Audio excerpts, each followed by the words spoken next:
I switch back and forth between the slides. So yeah.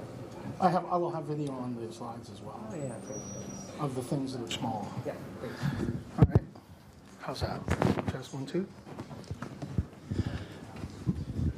Okay, we are ready for our next talk, which is about a very interesting project called Gobot, which combines Go with the world of IoT. I've already seen on the internet, haven't tried it myself, some very interesting projects like a Go-powered barbecue.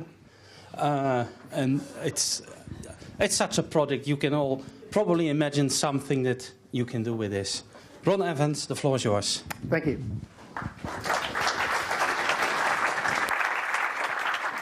So whenever I go home and see my family, the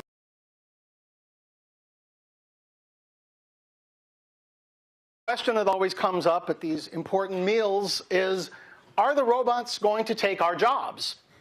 And so I try to explain to them the real state of robotics. This is a video from last year's DARPA challenge. And try to explain to them that general purpose robotics has a long way to go, and they're, specialized things may be able to do very specific purpose applications, but just in general, there's nothing to be afraid of. And this is all they hear the whole time I'm talking. That's all they hear. So Roy Amara, the former head of the Institute for the Future at Stanford University, said that we have the tendency to overestimate the effect of a technology in the short term and underestimate the effect over the long term. Good morning. Buenos dias, bon dia, guten tag, bonjour. So I'm Ron Evans, known as Dead Program on the internet, all the important places, GitHub, Twitter, etc. I'm the ringleader of the Hybrid Group. We're a software consultancy based in Los Angeles and in Spain. Some of our clients include Intel. Thank you very much for sponsoring my trip, by the way. Sphera, we did a lot of work on this little robot with 2 letters and a number used in this movie about wars in the stars. That's all I'm allowed to say. And we've done a lot of open source projects, including this little project called Gobot. So why you should use Golang for programming hardware? Well, there's 3 main reasons. There's lots more, but rule of threes. So the first one is concurrency. It's really, really easy to write concurrent code in Golang, and when you're dealing with different hardware devices that can do whatever they're going to do whenever they end up doing it, concurrency is really, really important. Another is portability. When you're trying to develop software that needs to be deployed to different kinds of devices, maybe entirely different platforms, different flavors of operating system, the cross-compilation and the static linking of Go is really the best thing out there. And then performance. So Go is well known for being extremely performant. The new Go 1.8, which is just about to come out in about 2 weeks, who here actually uses Go? Sweet. The rest of you you should be doing it right now. So Go 1.8 adds to the garbage collector inside of Go. The slowest possible stop-the-world garbage collection is 100 microseconds. Not milliseconds, microseconds. So why do you program in C++ to do real-time applications anymore? Well, the answer is you shouldn't. So we've all heard about the C10K, having concurrent 10,000 connections. Well, we're moving towards what I like to call 10M IoT, which is 10 million IoT devices simultaneously pumping data. These are not like over the world. This is the ones that are reporting to your company that you have to monitor. So Gobot is a framework. I've outed us. We've come out of the closet. We are a framework. I know some people think frameworks are bad. Some people think bad frameworks are bad and good ones are good. So we like to think of it as a software factory for doing hardware-oriented development, or full-stack robotics. But that's kind of long. If you want to talk about that more later. So we have 3 ways that you can use Gobot now. One of them is what we call classic Gobot, and it's when you're having just a single device that you want to control. Here's just a quick little diagram. The main concept is the robot. Robots have both adapters and drivers. Adapters actually talk to the hardware, and then the adapters provide the interfaces that drivers can then talk to. So adapters let you talk to things like Arduinos, BeagleBone Blacks, Intel Edisons. Drivers let you control things like LEDs, buttons, digital accelerometers. This way, you can have the same LED that knows how to blink regardless of what kind of hardware it's connected to. The last thing that's important is we have events. We have an event channel that is created for each one of the drivers, and then the robot can subscribe to those events, and that way we can get all of Go's wonderful concurrency. You can also use Master Gobot. Master Gobot adds, if you want to control multiple robots at the same time, you have the master, or we sometimes call it the MCP. If you're a Tron fan, you thought that was funny. That's how we expose Gobot's own API, its external-facing API. So it consumes APIs, and then it produces them, and we have one that's already built in for a REST API.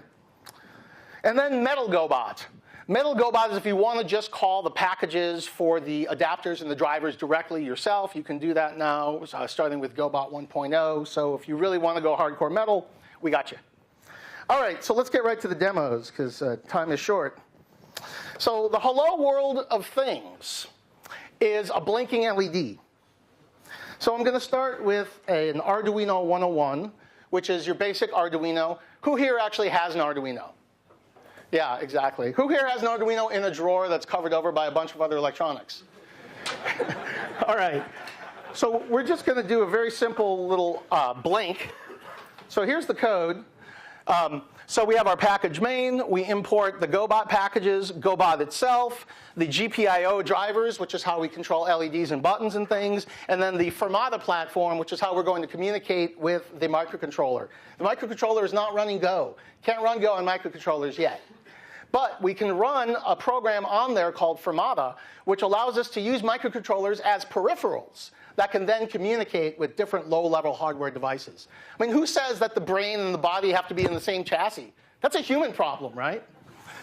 All right, so our main function, we have our adapter. So we call the Fermata package new adapter, and we pass in the port, which is how we're going to communicate with it. Our LED with our new LED driver on pin 13 to use that adapter. And then the work that we're going to do. The work is every 1 second, LED.toggle. So it's off, turn it on. If it's on, turn it off.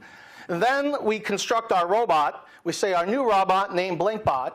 And it has one connection, which is the adapter, one driver, which is the LED, and then the work that we're going to have it do, and then start it off. We do this so that we can make sure by the time your work gets started that all of your connections have already connected and all of your devices have already started. That way, when your work that you're supposed to be performing, because again, we're trying to take the patterns that you're going to need consistently when developing physical applications and then utilize them easily. All right, so let's see if the demo gods favor me today. Let's see. Am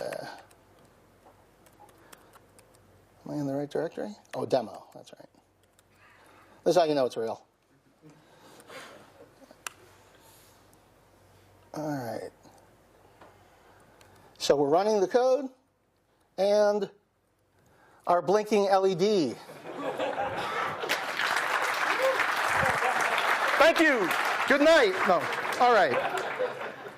So now let's get into some basic I/O. All right, we said hello world, but we need kind of a ping of things. We need to know that both input and output are working. So we're going to use that same device, but we're going to plug a few things onto it here. So I'm going to take this and I'm going to connect to it a Grove Shield, which lets me plug things in without actually worrying about where everything's set in my breadboard, because who has time for that when you're giving a talk? So then let's look at the program that we're going to run here. So it's very, very similar. Okay, still using the GPIO package, still using the Fermata package. We still initialize the Fermata adapter to talk to the Arduino. But now we have two devices. We have the LED, this time in pin digital 2, and we have a button, which is in pin digital 3. And the work that we're going to do is we're going to say button.on GPIO.buttonPush, and then we have a function, a Go function. So when that gets called, go LED.toggle. So what this is actually doing is a really, really major improvement to Gobot 1.0. This is actually creating an event channel, subscribing to it off of the button, making sure that the events come through are selected only for the button push, and then calls your Lambda with the data that's been passed into it only when it's appropriate. And then it takes that Go routine and puts it to sleep. So basically, you get all of this concurrency that you're going to need, because this pattern you're going to use over and over and over again, every single type of hardware device you want to connect to. And then same initialization of the robot. The only difference is now we have two devices, the LED and the button. And then, so let's plug in. Let's see, it was the LED in 2. And then the button in 3. As I recall. All right. So let's see. What did I call it? Button? Hopefully, yes. All right. So if we go here, when we push the button, the LED lights up. And when we push it again, it turns off. Because remember, we use toggle. Toggle, toggle. Yes, input and output.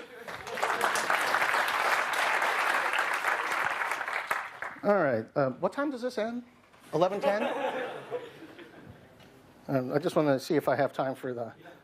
Beautiful. All right, so let's show a complete app. So we actually do this for a living. We're really, really lucky human beings that we write software for hardware companies for a living. And so, but we often can't talk about it, and I can't talk about it today. However, I have, through the miracles of modern open source technology, simulated the key features of an application that we've been working on for an energy company. It's called Mini Luminado, which is Spanish for, little lit up. And it's a solar power monitoring system. So it has sensor stations, it has a base station, and it has a repair system for when the solar production energy systems are not working as expected. So here's a little diagram. So for the solar monitoring, we're going to use an Intel Edison. For the base station, we're going to use an Arduino 101. And then for the repair system, we're going to fly a repair drone from Parrot. All right.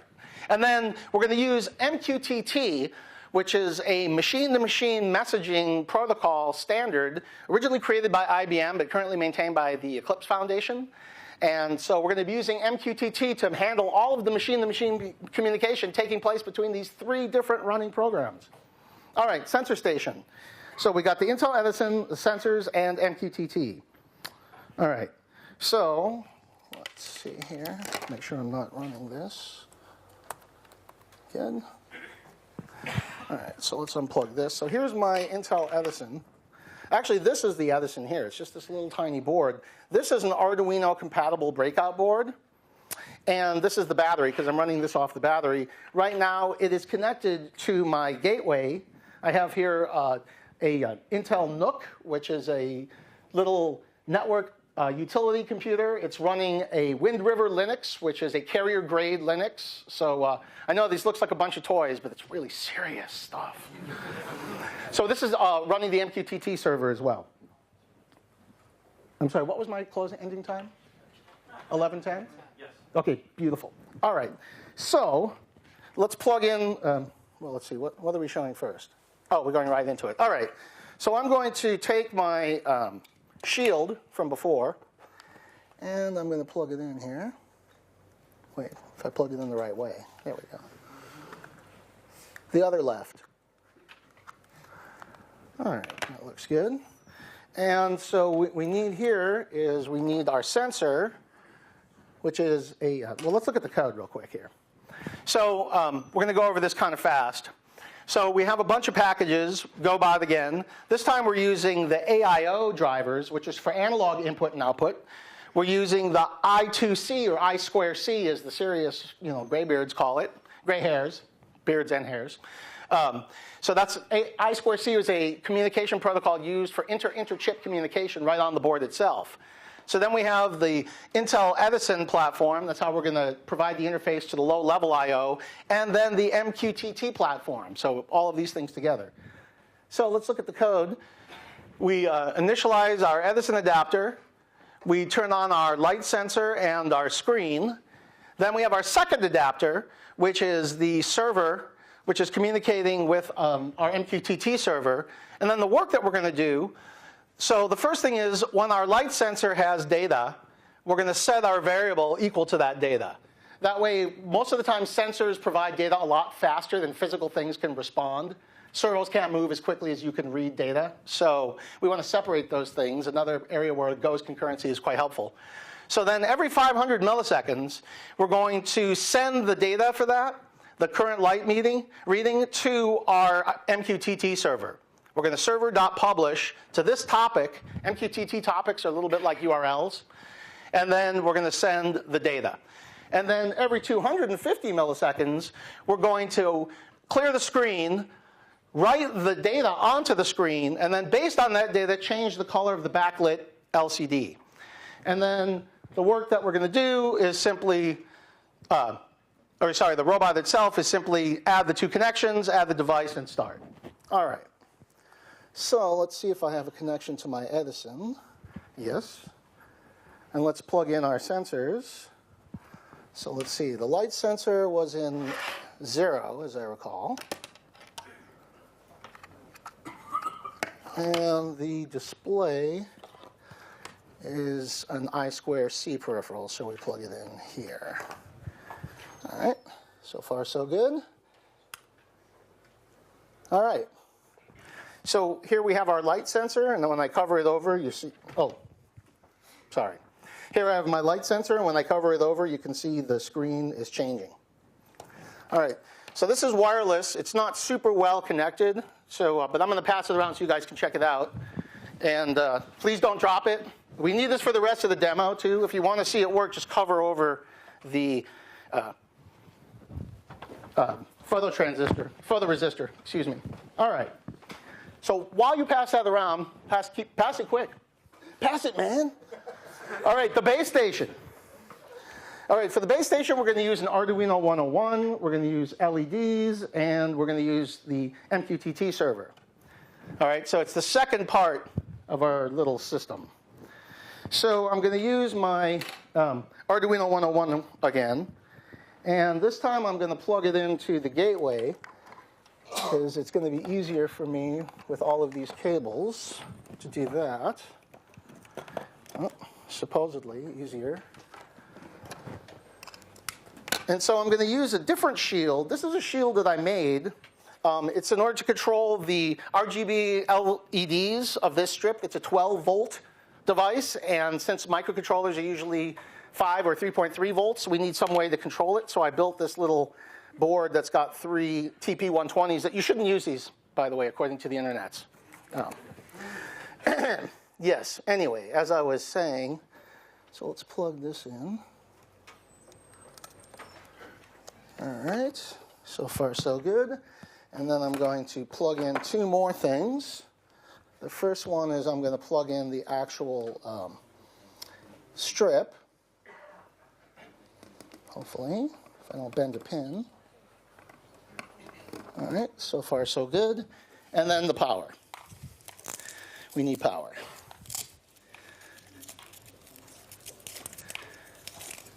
All right, since we need power to control the LEDs. All right, so a little, and so here's the code for the base station. So we're using the Fermata platform again, we're using GPIO again, and we're using MQTT again.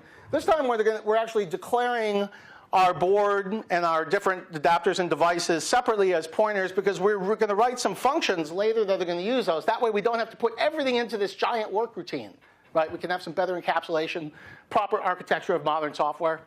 Yes. So, so our main function here, we're going to use the Gobot API just to see it. We're going to literally look at it for 1 second. The board is connected as it was before. We have the RGB LED driver for this strip. We have our base station, which is going to get data from the light and from the drone. Oh, whoops, that's the third part. And then the work that we're going to do, when we get light data, we're going to translate that light data, and then based on it, we're going to display the light level. This is an information radiator. You ever built a Travis build modifier that shows a red light? If you haven't, you should. You put it up in the office, giant red light. Works great. So when the drone data is sent, depending on the flight status, if it's flying or not, if it's flying, we're going to blink the LEDs. Otherwise, we're going to stop. And then we have a couple of those functions. When we display the light level, we look at the light level. And depending on how bright it is, we either display green, the system is working correctly, blue, not so good, or red. Kind of the same color you see on the system, which may make it back to the back by the end of the talk. You can't blame them. It's really fun. All right. So let's go and run the code, hopefully, on the gateway. I don't see any light. Why no light? There we go. Helps to plug things in. All right.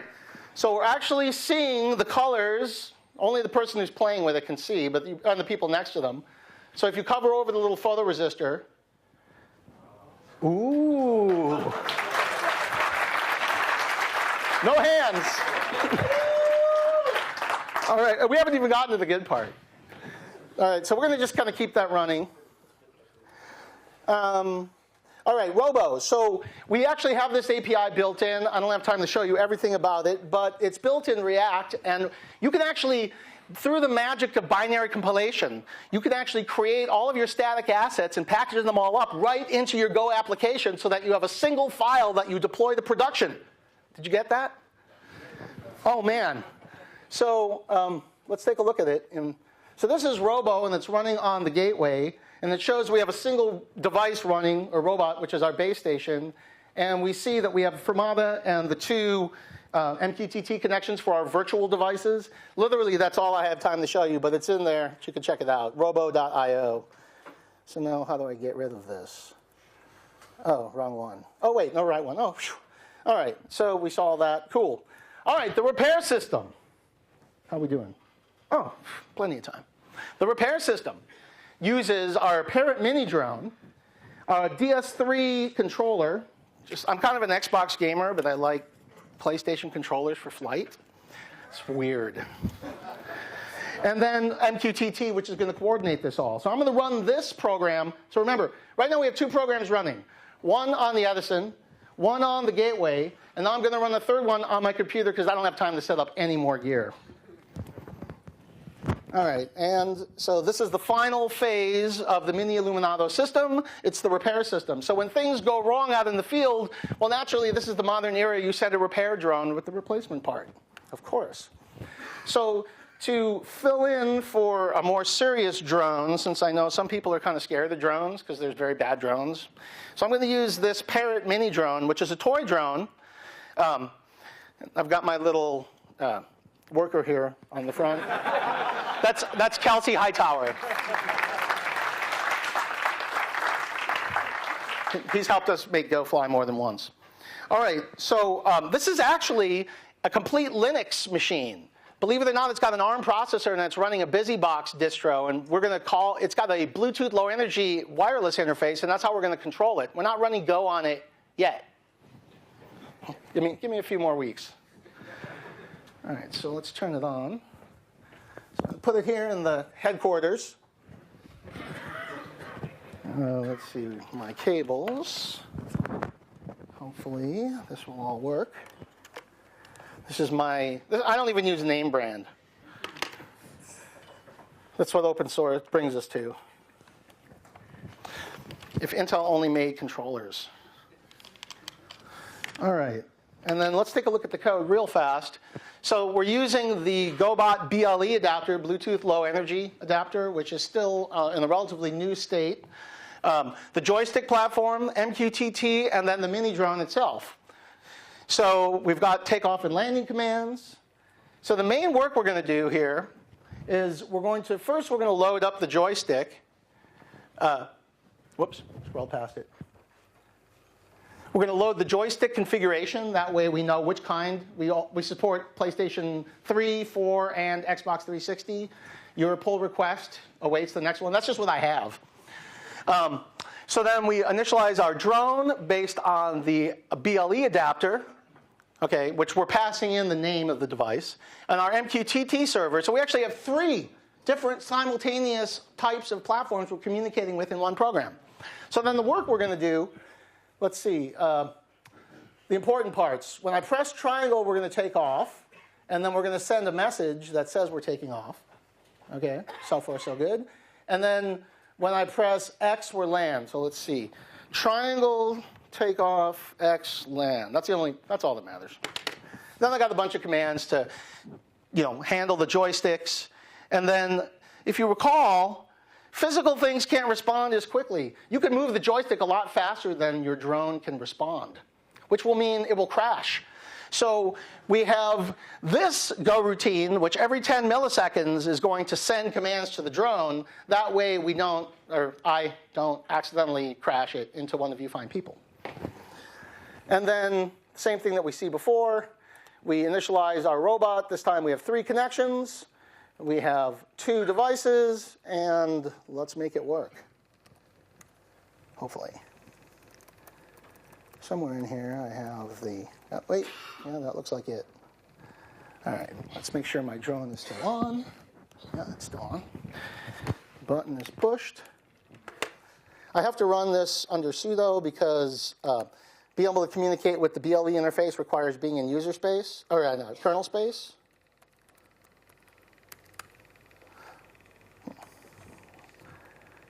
Let's see here. Still on. This is what I was mentioning. Okay, good. All right. So now, if all goes well, you notice how it's now flashing? Because remember we sent a message that when it's in flight, so I'm going to prove that that works by coming in for a landing. All right. So now we go off, and so where is the where is the station that's bad? We need a little more altitude to get all the way back there, huh? So we go over to where the problem is, and then we simulate the repair by doing a flip. And then we got way too close. And you guys didn't, you guys in the back, you really got gypped. You got ripped off because you didn't even get to see the cool parts. Whoa. Maybe lower. Does it do haircuts? All right, that's enough of this. Back to headquarters for a beer. So we come back to headquarters.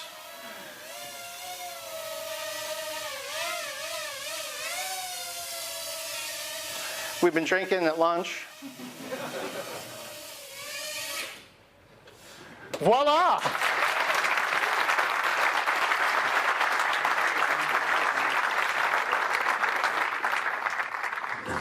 All right.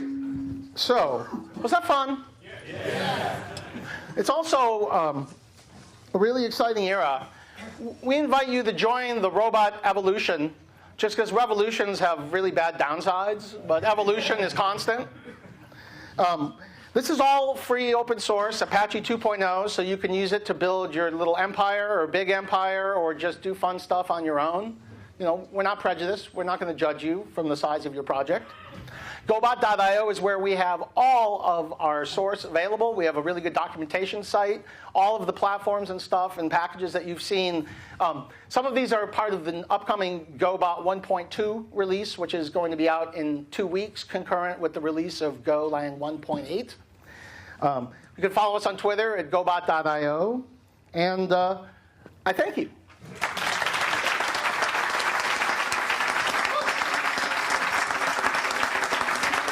Questions? Anybody? We still have time for some questions. Well, we have time for questions as long as I kind of ignore you while I move everything out of the way for the next speaker.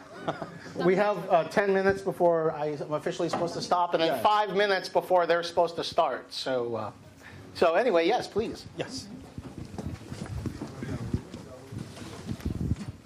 How many actuators and sensors do you actually support? Like, a lot, or do you need to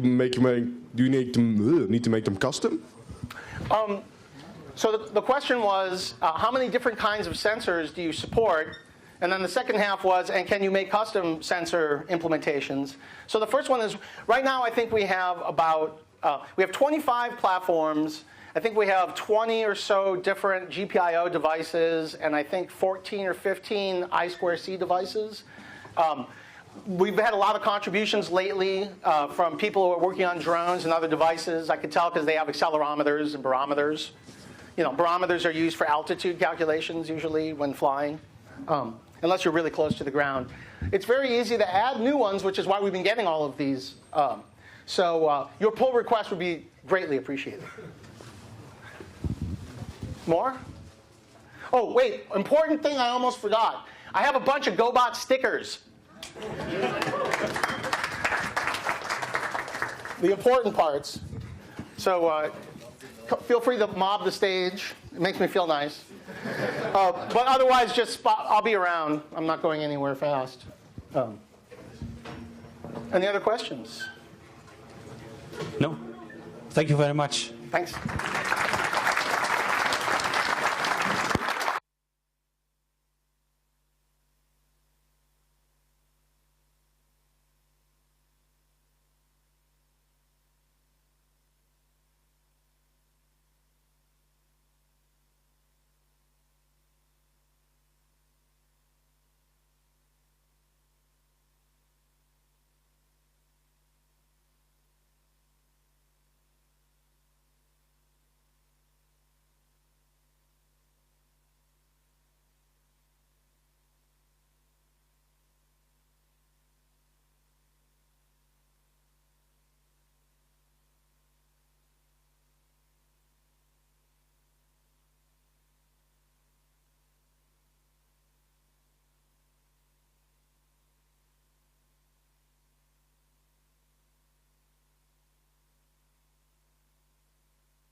Does it work? Yeah. Hello? Yeah.